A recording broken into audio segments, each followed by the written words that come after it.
Alis ang watermark ni TikTok. Mayroon tayong isang app na tinatawag na Pinterest para maalis ang watermark ni TikTok.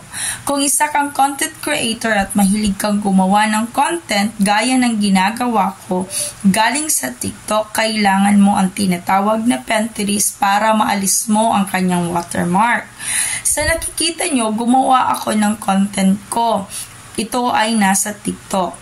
So, pag gagawa ka ng content mo sa TikTok, kailangan talaga mag-edit. Ang gagawin mo lang talaga, i-add at gamitin yung mga effects na binibigay ni TikTok sa kanyang app.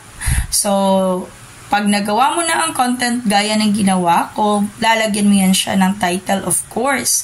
Tapos, lalagyan mo yan siya ng hashtag. Malaking tulong ang hashtag para mas madaling ma-search yung content mo. So, sa ginagawa ko dito, ina-upload ko ito gamit ang TikTok.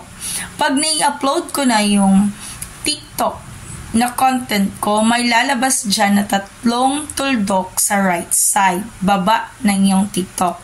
Ang gagawin mo lang, i-copy link mo lang at pumunta ka sa Pinterest. Ito yung mangyayari. Automatic siya na lalabas if successfully copy. Tapos, antayin mo lang saglit. Tapos, ida-download mo lang siya. Tapos, pag na-download mo na, pumunta ka sa gallery.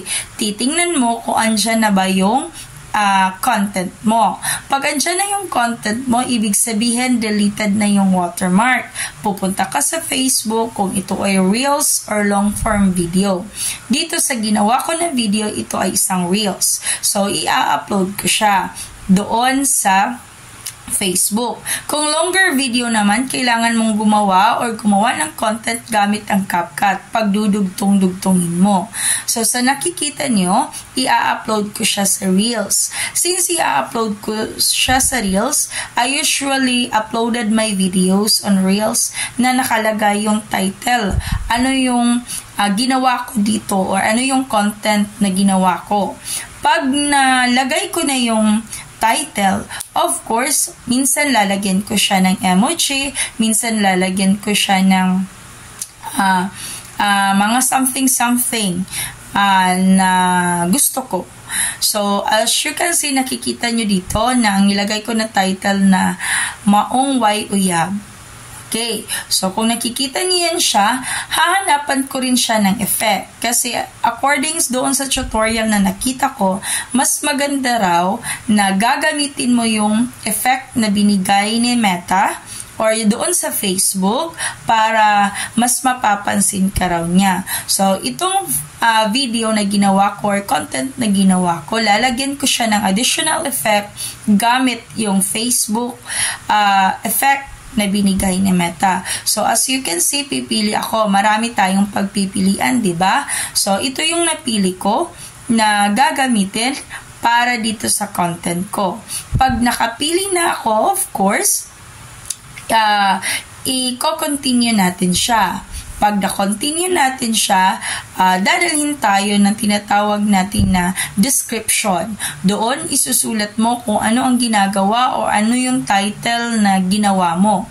Of course, doon sa description na sinasabi, isusulat ko doon yung Maong Way Uyab in Bisaya. So, dito, importante sa nasabi ko na, importante na lagyan natin palagi ng hashtag. Walang limit sa paglagay ng hashtag as long as related yung hashtag mo sa pinag-uusapan doon sa title mo. So, yun daw yung advisable. Dapat related silang dalawa or related yung title mo, yung video mo at saka yung hashtag na gagamitin mo. Kasi yung hashtag matutulungan ka para mas madali. So, as you can see, uploaded na at nakikita na yung video ko dito sa Facebook. Maraming salamat sa panunood. Hope you learned something sa ginawa kong discussion at nakatulong ito sa inyo. Kung may natutunan kayo, huwag makalimot maglagay ng comment down sa baba para naman mabalikan ko ang bahay ninyo. Maraming salamat sa panunood and hope you learned something. Good evening!